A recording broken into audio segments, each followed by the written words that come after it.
welcome to Conversations on Craft, the podcast that aims to demystify the publishing process and help writers improve their craft. And today I'm thrilled to be joined by Adebola Rayo, who is a writer, editor and communications strategist, and her debut children's book, Sleepy Guppy Says Bedtime Must Wait, was a highly commended winner in Faber-Fab Prize in 2025. She's the CEO of Tanny Series and co-founder of Karanta Kids, organisations dedicated to expanding access to representative stories for children of African descent. And through community events and the digital platform Karanta Kids, their work centres children's creativity, curiosity and sense of belonging. Rayo, it's so wonderful to have you join us today. Thank you, Hayley. I'm really looking forward to our conversation. So we're going to start off with our quick fire round. Do you prefer book or Kindle? Honestly, when I saw that, my first instinct was audiobooks, and I thought, oh God, people are going to come at me for that. But since I've become a mom, it's the only way I can read a lot.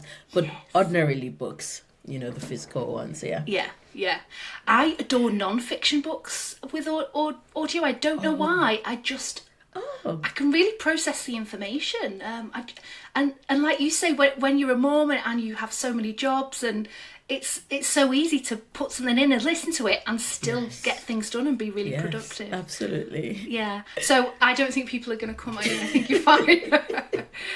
Your favourite genre? Literary fiction? Good choice. It may sound weird, but yeah. But although increasingly these days, I find myself reading children's books a lot, and picture books have really, really grown on me. Yeah. And what's your favourite children's book? Aside from Sleepy Guppy Says Bedtime Must Wait, of course. Of course. So my daughter really loves 10 Little Fingers and 10 Little Toes. And she's at the point where she can recite the book. And so because of that, it's got a special place in my heart. Yeah, and 3 Little Kisses on the Tip of the Nose. It used to make me feel a bit tearful, that bit. Yeah. A book you wish you'd written? Ooh, there's so many of them. But the biggest one, and for the longest time, The God of Small Things by Arundhati Roy. Oh, that was a book club pick I had in one of my book clubs. Incredible. Do you prefer an incredible book. Do you prefer series or standalone? Standalone. Series just requires so much investment. And the best thing about being a writer? It's definitely not the anxiety. I love the fact that I can just feel comfortable going wherever my mind takes me, so that permission to be imaginative, to follow random thoughts and random research questions. Yeah, I think that's the best thing for me. Yeah, I've been really inspired. I've seen one of your podcasts, and the way you talk about the power of storytelling is just so inspiring, Rayo. So I'm looking forward to diving in. So we're going to begin with your journey to date. And did you always want to be a writer? Kind of. I didn't know that I would be a writer in the way that I am today, but when I was, young, it was kind of, I guess maybe not accepted, or I can't remember the word I'm looking for right now, but hey, it was accepted that I would go on and study law and practice law, and, because it's like the way it was when I was growing up. If you're good with art subjects, right, you go and study law, and you become a lawyer and you make money and do all of that stuff.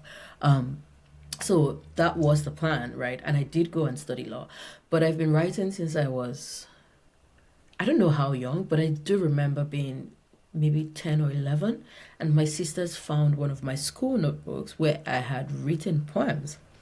And so they took it to my dad. I don't know if they were taking it to him as, oh, look what she's doing in her school book, or look what she's doing, but he said, oh, you're writing. And I thought, oh, I'm writing. And I remember feeling like, oh, I'm a writer, so that was very affirming at a really young age. And by the time I got to my late teens, I knew that was what I wanted to do. Oh, wonderful. And so can you talk us through your writing journey so far? What kind of genres have you written in? Okay, so I the biggest project of my life that is still not published is my adult fiction novel. It's literary fiction, and that's how we met actually. Because Yes. we were both shortlisted for a prize, and so that's what I've mainly written over the years. And then about maybe 7 or 8 years ago, I started writing a children's book. I still haven't finished that first children's book I started writing. Um, I started writing it and I thought, oh, this is nice, but I didn't quite finish it, didn't publish it. I should go back to it one of these days. And then about 6 years ago, uh, someone reached out. She started out as a client. She said, oh, I'm working on, some children's nonfiction books. And you were recommended to me as an editor. And I started out as her editor, working with her on that project. But along the way, I just really fell in love with what she was trying to do because she had all these ambitions for Nigerian children at the time, of like writing stories that would just help them be more secure in their identity, to understand their history better, and just do incredible things, because of that sense of confidence that can come from books. And from being her editor, I just kind of, would throw out ideas, started supporting whatever she needed, and we became friends and we started going on this journey together. And somewhere along the line, we said, oh, instead of just publishing your books, why don't we, publish more children's books? So that's how that journey started.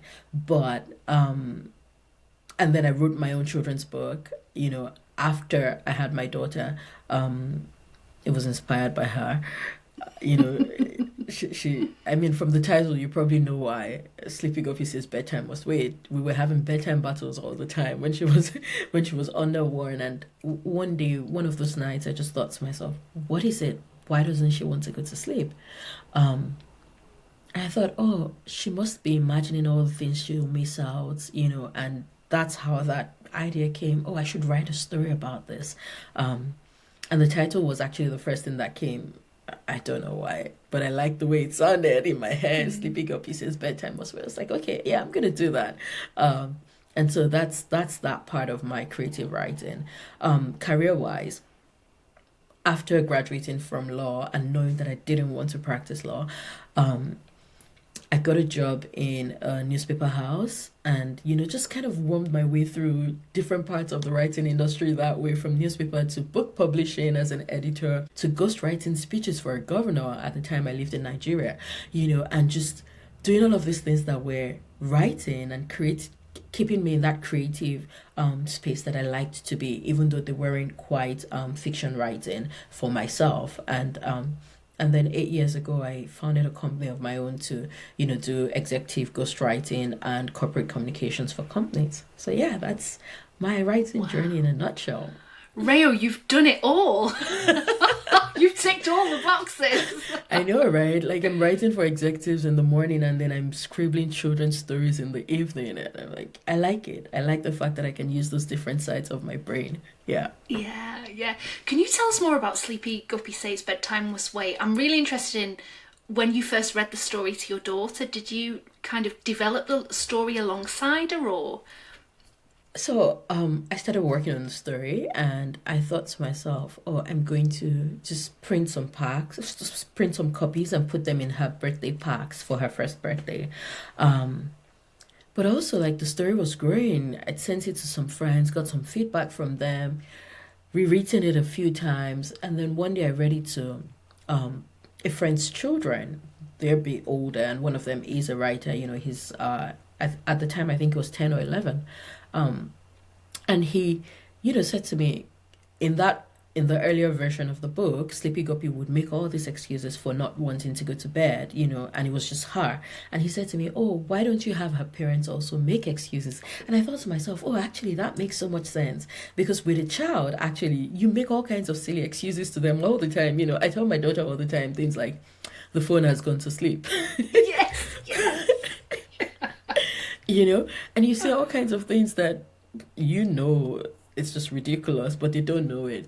So then I went back to the story and I was like, oh, that's actually a really good idea. And so it became this back and forth between Sleepy Guppy and her parents.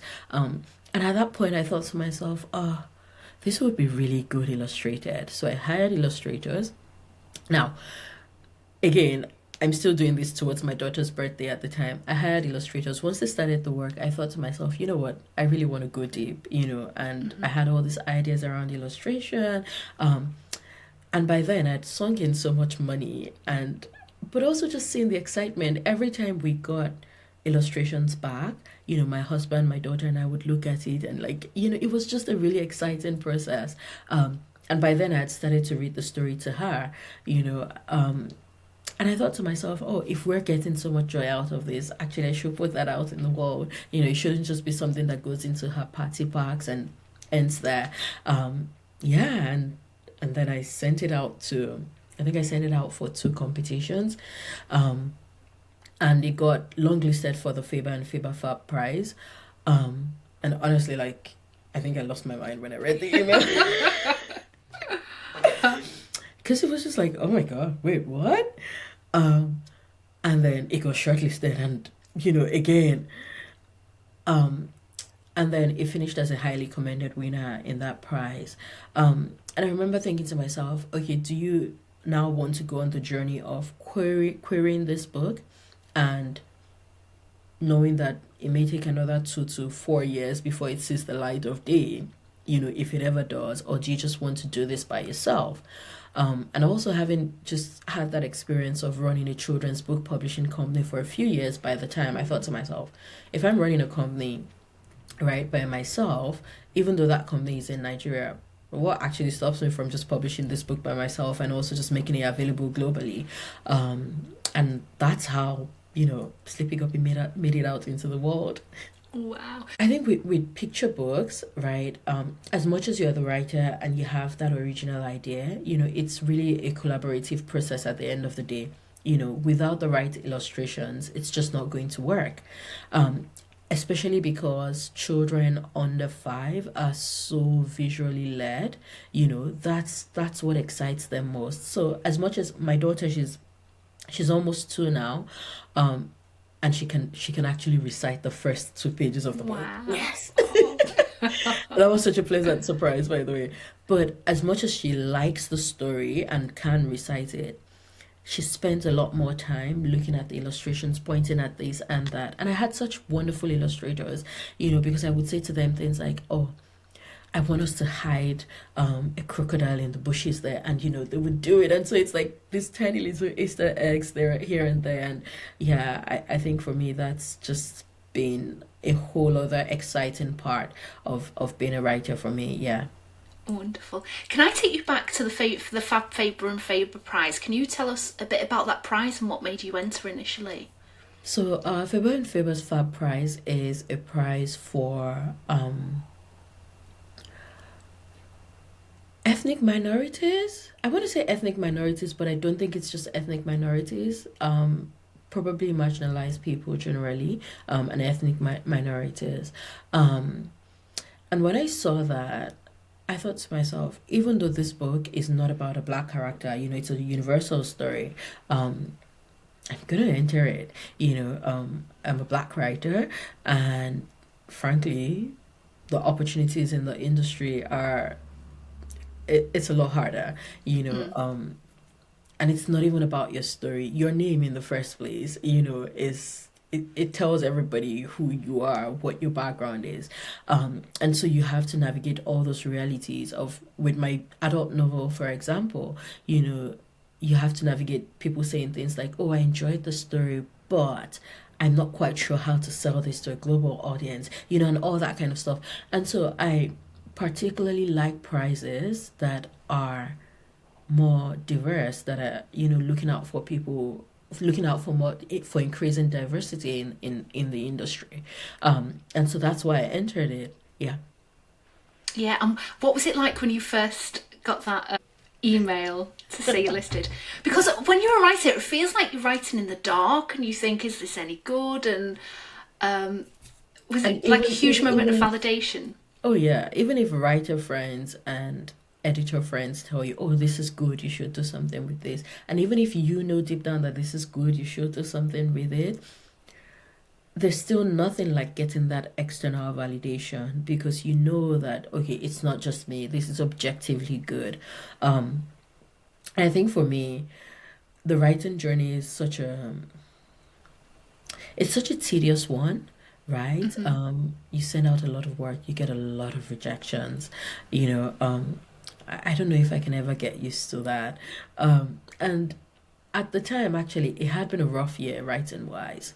Um, and I remember a few months before I'd sent that story out, I remember saying to a friend, I don't know why I do this to myself. I don't think I want to keep doing this, this song and dance of querying or of sending out work to magazines and, hoping that somebody takes a chance on your writing.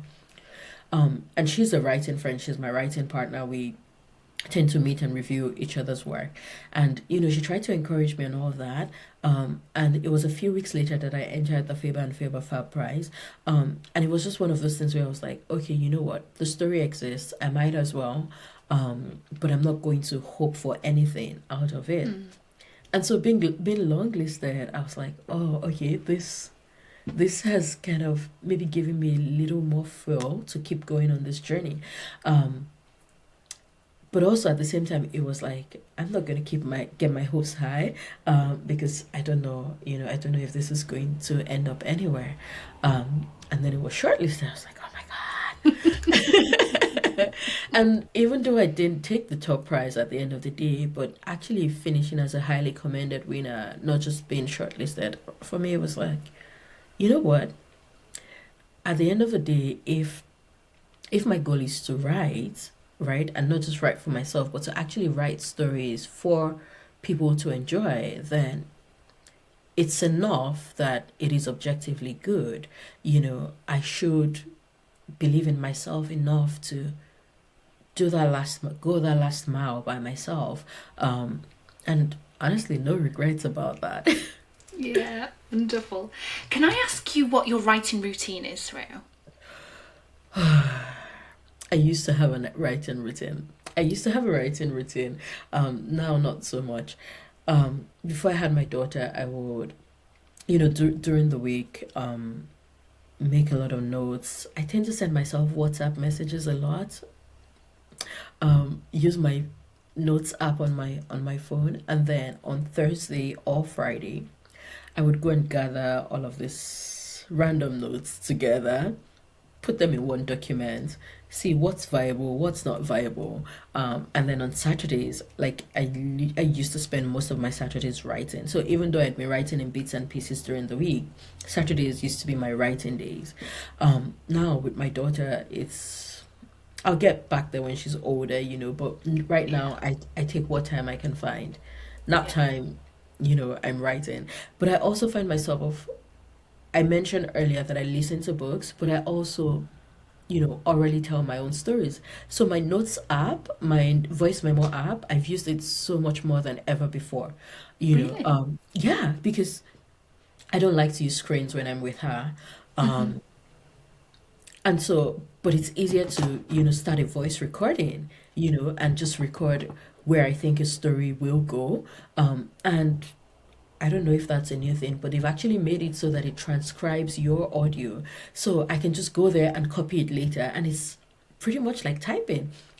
So I find myself doing that a lot, recording voice notes about story ideas or story progressions, and then every bit of time I have, whether she's at nursery or she's napping, and I have a break from my job because I have to earn money. You know, I just go into my voice memos and copy it and do some writing. That's a great tip. I wish I'd heard that tip 10 years ago when I was trapped beneath a feeding baby. And I used to type onto my phone my It's novel. so That's how I first hard. started Oh writing. And my. I'd just be trapped. And I'd think, I can't move, but I can write a novel on my phone word by word. But if I'd known the voice recording app, I could have finished more Yeah, novels, I think. it's really helped me a lot, honestly. It's not my ideal situation, but I think I've the last couple of years have stretched me to just make the best of whatever situation because it's never going to be the perfect time. It's never going to be, you know, I'm never going to, I don't know when next I will be in that zen, relaxed, state of mind where everything feels hunky dory. Yeah. Well, I have young children also, and it feels like never, Rayo. It feels like I'll never be zen again. My zen is gone. Now I'm a Oh mother. my. Yeah, yeah. I think it's really brave of you to say that the right parts of the writing process can be tedious, Oh yes. um, and that you had a really rough year. Can you talk us through that and how you kept going? Honestly, I'll say that what kept me going was friends in the industry. It can be hard for anyone outside of the writing industry to understand just how brutal it is, right? The fact that you're sending out stuff and constantly getting rejections, um, or even when people tell you, "Oh, this is good," but and so you're kind of on edge all the time. And I think for me, I've not traditionally been the person to send out a lot of stuff. Again, because I don't think I will ever get used to that rejection. But also, it's just a lot of, I find it distracting from the work itself sometimes, to just be sending out a lot of stuff. Um, and so when I do send out stuff, I know that it's a publication I'm really interested in, or it's a competition that I think, oh, I really, do want a place in this, or this will contribute to my career in some way, whether it's a fellowship or a residency. Um, and so when you want those things and when you're attached, because we all are attached to our writing, it's not, my husband's an engineer, and his work has to follow set standards, there are ISO standards for them. There are things that it's just, it's, it's objective, you know. Yeah. We're creating art. It doesn't have to conform to any existing standard, or there's no benchmark, so to say, that it's been measured against. It's subjective. It's about the editor, the reader, um, and which is why you'll find, even with really great books to you, right? You find someone who says, "Oh, I just couldn't get through that book," or I hate that book, because art is subjective, at the end of the day.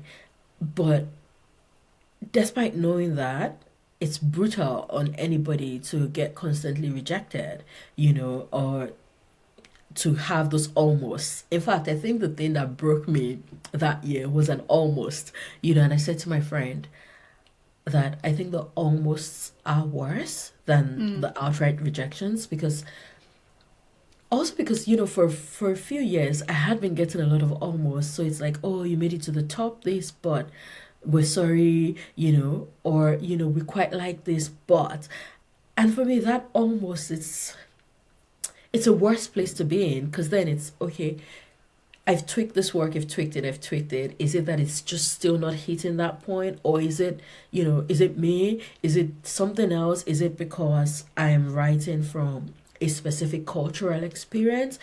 So you get into that place of self-doubt, right? Mm. And rejection just, we're human, it just hurts, frankly, and so for me, I'd had that year where I was just like, I can't keep doing this to myself, and in many ways I am now grateful for that feeling, because it also made me realize I actually don't have to do this to myself. Yeah. You've spoke so powerfully in other podcasts about the power of storytelling, and can you give us an insight into why you think stories are so transformative? Speak about it from the lens of, also just like being a young black girl, right? When I was growing up, a lot of the books that I read a lot of Nigerian books because my dad was deliberate about just filling our home with books. But I also read a lot of foreign books. And I remember there was that sense of wonder and imagination that comes from reading a book from anywhere in the world, right? Especially a well-written children's book. But with the Nigerian books, I think they did something extra for me. They made me feel that this was possible, because I guess also by then, by my teens, I knew that, oh, this is something I want to do for the rest of my life. I want to write. And I remember reading Chimamanda's Popular Hibiscus, for example, when I was maybe 15 or 16 and thinking, this is what I want to do with my life, you know. And so representative stories have that sense of possibility that they give you. But stories generally, we're not we don't exist in a vacuum. I feel like the way human beings are, you take one thing and build on it. So if you don't have that foundation of what others have done, right? And I'm not saying this just for anybody who wants to be a writer or whatever. No, right? If I think about even the tech world, um, there's so many things that you find in sci-fi novels from the 60s, from the 50s, from the 70s, and you're only just starting to see that technology out in the world now. And so books are like, I think for me, they're the first place things exist. You know, ideas, your imagination can go wild, and you put that out in the world, and it inspires others. It has a ripple effect. Um, but outside of fiction, right? Because I also write nonfiction for a living for companies, right? That's something I try to bring into whatever work I'm doing. So it's not just, oh, you're selling a product or you're telling a story or just, talking about your organization. It's what else can your words do? How can you tell your story in a way that makes a difference, right? Um, and for me, those are the kind of projects I love to take on with, corporate storytelling. It's not just the, oh yeah, we're making your website look pretty or whatever. I will do that, but I like the deeper work because I think that it speaks to empowerment, it speaks to how people see themselves, right? And some of those things are not necessarily even, I know someone might be like, oh, how is a bag or an outfit changing the world? But for somebody else, that is giving them a sense of beauty, right? That is giving them a sense of confidence. And for me, that's the story there. That's the story that brand probably wants to tell, and so stories have a way of, whether they're written or, translated visually, right? They have a way of just getting to our core. And I think human beings, we're storytellers at heart, right? Your friendships, they are held together by the stories, by the memories that you share, by how you complete one another's sentences about something that happened, 10, 20 years ago. Um, it's just a tool for connection, and I find that powerful, especially at a time when the world is increasingly divisive. I think we need more and more things that give us back that sense of possibility, that give us back that sense of wonder and imagination and belonging. Yeah. Really inspiring, wonderful. So you have a master's degree, a creative writing degree from the University of San Francisco. Can you tell us what you learned on that course and what it was like? Presumably you lived in San Francisco I for a did. year, I for a did while, or? two and a half years. Wow. Um, so one of the reason I picked USF was that they have a program that is designed to not complicate your life so much, right? It focuses on the writing. Um, and so everything we did from the workshops to the seminars were really focused on just supporting your writing, right? And I know that there are programs that do that, but also like you're teaching or you're doing a lot of like reading. And we did do a lot of reading. But the reason I picked that program was to be able to work and have time to work on my book in an environment where I could get constant feedback on my book. Because I'd spent all these years, I'm a slow writer when it comes to adult fiction, and I'd spent all these years working on my book, and I'd reached the point where I knew that it would benefit from, constant feedback. Um, but I would also benefit from that structure, that accountability. And so I think for me, my time at USF was not so much about what I learned, it was about that structure that it offered. Um, because it helped me cross the finish line. It helped Yeah. me take something that I'd been working on and off for years, and just spend 2.5 years knowing that this is my focus. This is what I need to do in this time. But besides that, it was, had such great professors. Monica West, Louis Busby, they were incredible, just in the wealth of experience they brought in their approach to um, teaching and also in the books that they recommended. So it really opened up my mind as a writer at a time when I think I really needed it. Yeah. Can you give us an insight into your adult work? What kind of things? It's literary fiction. It is literary fiction. Yeah. What's your book about? So it's about it's a mother-daughter story, and it's about a daughter who um has dealt with mental illness for decades in a culture where that is taboo, right? So I come from a culture where it's just one of those things you do not talk about. You know, you know. Um, it's seen as shameful. So it's about a daughter who um is kind of navigating her own healing, right? While also coming to terms with what the root of that brokenness is, right? And she blames her mother, right? But to her mother's mind, she did the best she could have for her daughter.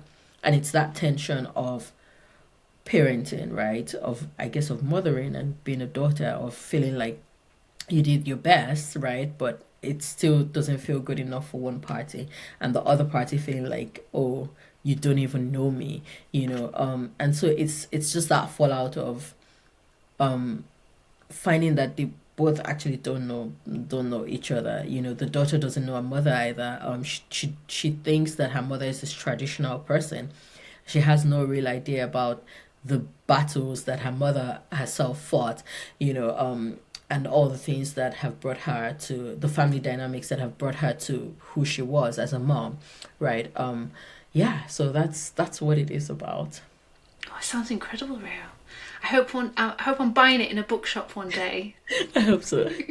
It sounds wonderful. What has helped shape you most as a writer? Reading. Good Reading. answer. Yeah, I think there's nothing else to it. It's just the reading. You read, and you find yourself reading a sentence over and over again and thinking, "Oh my God, how did they do that?"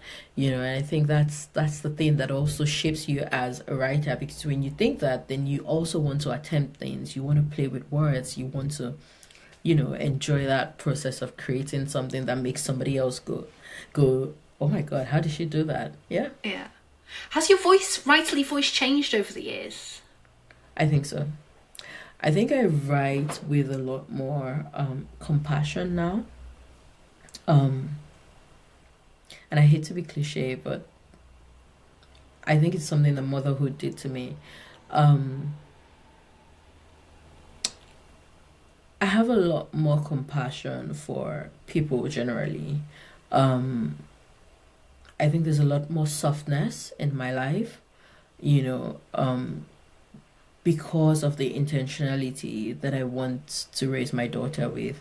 And I find that bleeding into my work. So, even with my book, I've been doing a lot of rewriting because I think the person I am today, I need to bring some of that into what was. So the way I've told the story, said to you, this is what my book is about. Maybe I should say that's what it was about because I find that the form is changing now because of these Mm-hmm. new parts of me, these softer parts of me that I'm bringing into my writing. Yeah. Wow. And you are this year's picture book reader for Ascent Children's Book Prize.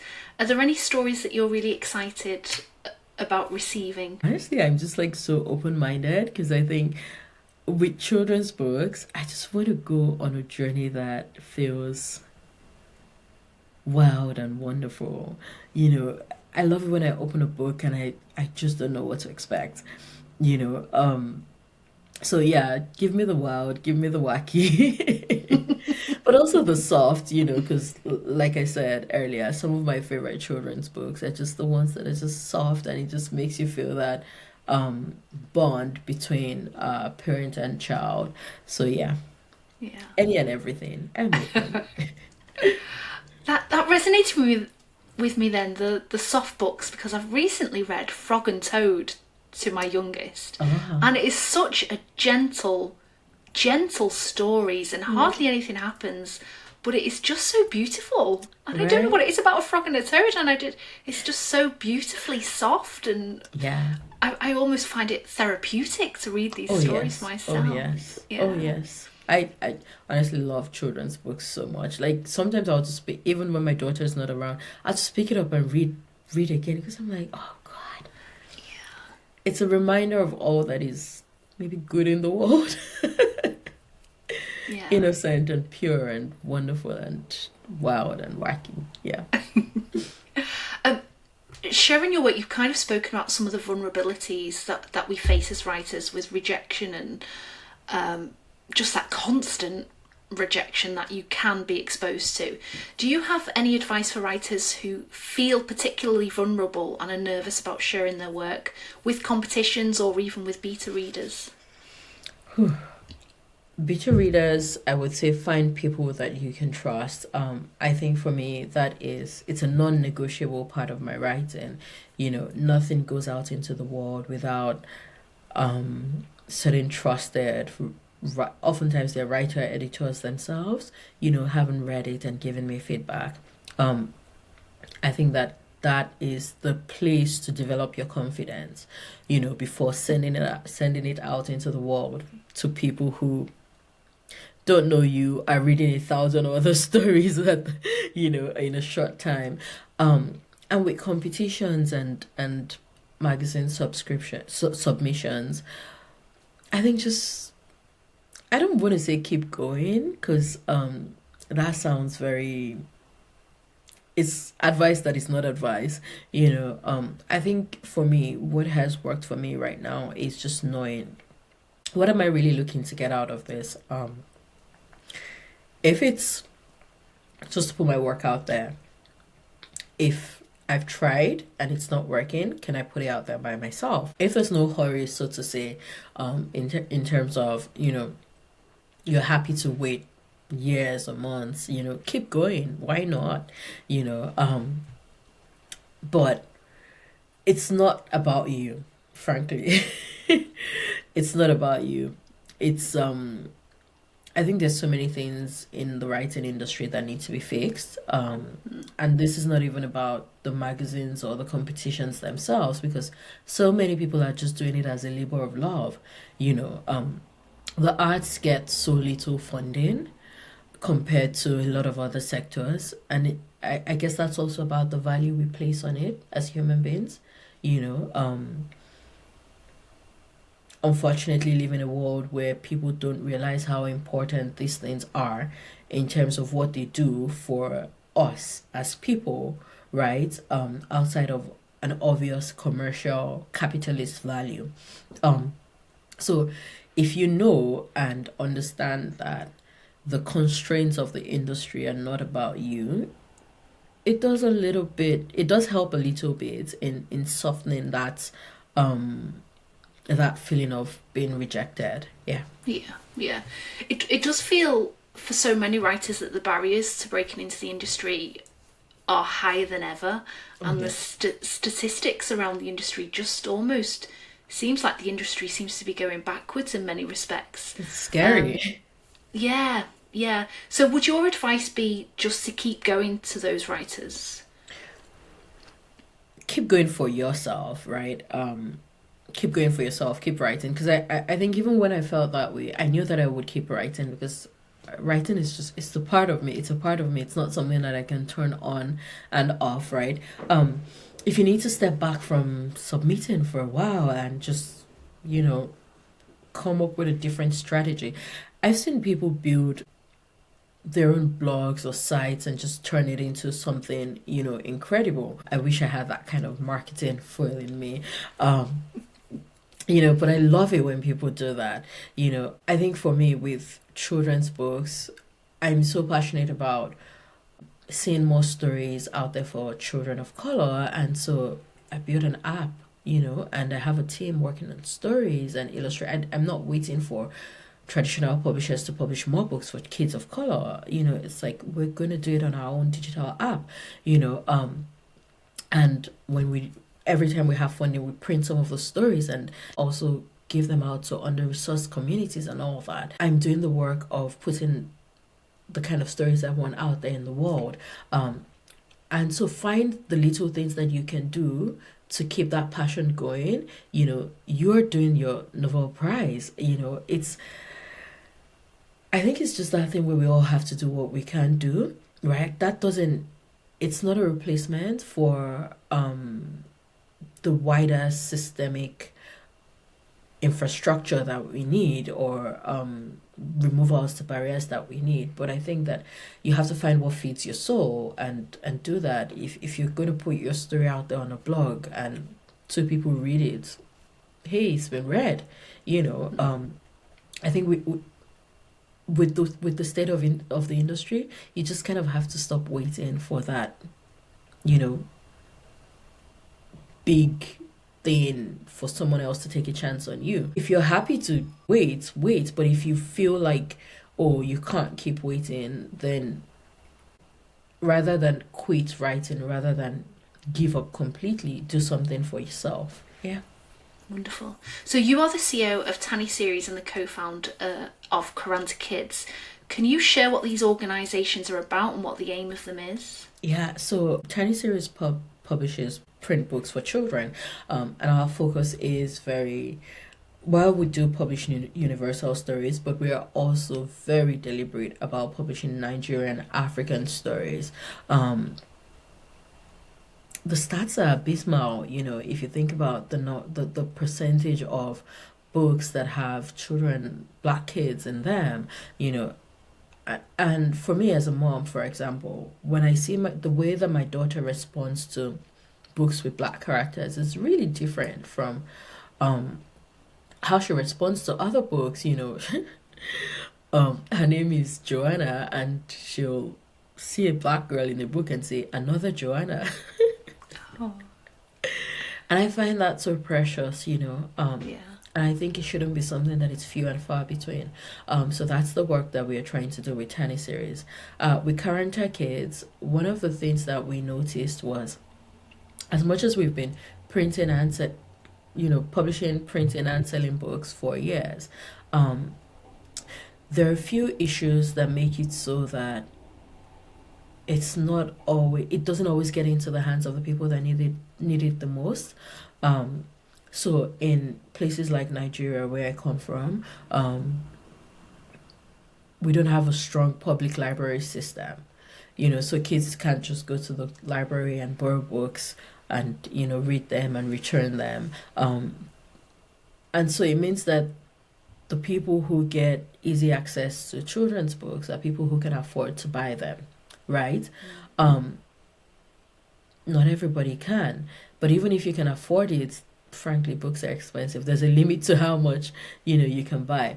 And one of the things we found ourselves doing over the years was we would kind of raise funds from partners, family and friends, and we would donate books to under-resourced communities, to other non-profits that were doing incredible work in grassroots communities. And so my business partner Fuluke and I said to ourselves, we should actually institutionalize this, not just to donate books, but also to find other solutions, right? And so one of the first things we did was create a digital app, and it's just proprietary stories, right? They're written in-house, they're illustrated in-house, they're on the app, they're free. So anybody can download the Quaranta Kids app, read stories featuring, Black kids, featuring kids in Nigeria, in Nairobi, or in the UK, but living in their Black families. And, and so for us, it's like, we want to break those barriers to access, right? You can read free stories on the app.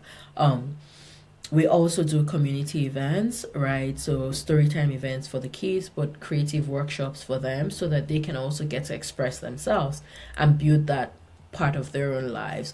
And I think for us, it's all about yes, getting stories into the hands of kids because we know the power of storytelling, helping them build that confidence, that solid identity that comes from seeing and experiencing characters like in books. Yeah. That is so inspiring. You are removing barriers everywhere. It's incredible. I hope. What surprised you most about, so in your work for Tanny Series and Karanta Kids, what surprised you most about that journey?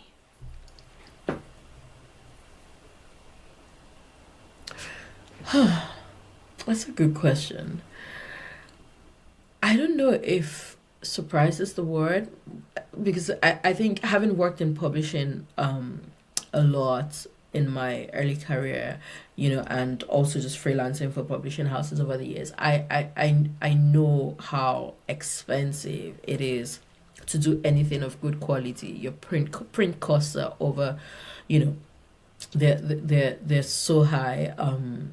Illustration costs, writing costs, all of those things are high. I think for me, what is frustrating is the wider systemic issues. Like I mentioned, for example, the lack of strong public library systems back home, or in other parts of the world, the lack of investments in books that feature diverse characters, and so for me, I think it's more about what frustrates me most, because Yeah. I wish I was surprised by any of that, but I'm not, unfortunately. Yeah. If people want to find out more about Tanny Series and Karanta Kids, what should they do? Instagram is probably the easiest to find out. Yeah. I'll include a link in our show notes. I'll include links to... I can send you the links so that you can include them. Wonderful. And our final question, if you could go back in time and give yourself some words of advice, what would you say? I think I would tell myself not to worry so much about the journey, about how my work will get out there in the world. I think I spent so much time locked in on how things were supposed to be, which is all a traditional publishing path, that I probably didn't enjoy the journey as much as I could have if I had opened my mind up to other possibilities along the way. I said that was going to be my final question, and I lied, Rayo. What? Because I want to know what's next. Do you have another children's book in the pipeline, or have you written more children's books? I'm working on a middle grade book that I'm quite excited about. Yeah. So I think that's the big thing for me. But I'm looking forward to the day that I will be able to get back to my novel, because it requires so much more energy and zen from me. Yeah. That I'm in short supply of this, but that's something that I am looking forward to getting back to. Wonderful. Best of luck with all your future projects, Rayo, and Thank it has you. been Thank you so so wonderful talking to you today. Thank you. It has been. Enjoy the rest of your evening.